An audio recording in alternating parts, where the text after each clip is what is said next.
psychologist in private practice, and I teach human sexuality at the University of Texas at Austin. That's kind of a tough one, and it's a reality thing. There are those workplaces that are extremely cliquish, and they are never going to invite you to be one of them. In those kind of cases, I think you have to try to be professional. You have to be nice to everybody. You have to, I don't think you necessarily need to buy your way into the group with cupcakes, but there are ways to make yourself a space in the group without, again, seeming like a brown nose ingratiating to everybody. I think you deal with things professionally.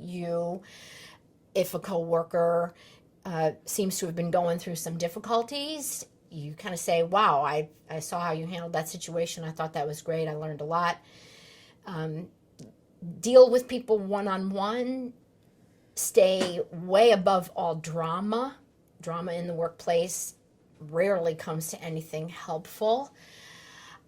And then at some point, you may have one person in the office to whom you can say, I noticed you guys go out to happy hour on Thursday. Would it be a problem if I tagged along?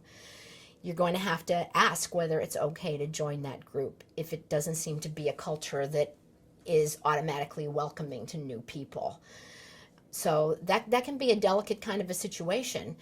The thing not to do is suffer about it, whine about it, feel sorry for yourself about it. The thing to do about it is put together an action plan and see if you can effect a change that will help you fit in to the happy hour if that's something that you want, if that's something that's important to you. Some of it has to do with finding out what your colleagues' interests are. Did you see this movie? Are you going to ACL? Are you watching this particular show on Netflix? Sometimes letting your colleagues know a little bit about who you are and a little bit about what's of interest to you, that may open a door in that group for you. So you got to kind of take a look at the workplace culture and see whether it's definitely a closed clique society or not. Plus which, maybe there's somebody else in the workplace who doesn't get invited to that happy hour. Even though you spent most of your school years connecting with the winners and making sure you were with the winners, there might be other people who aren't part of the clique. So start your own happy hour.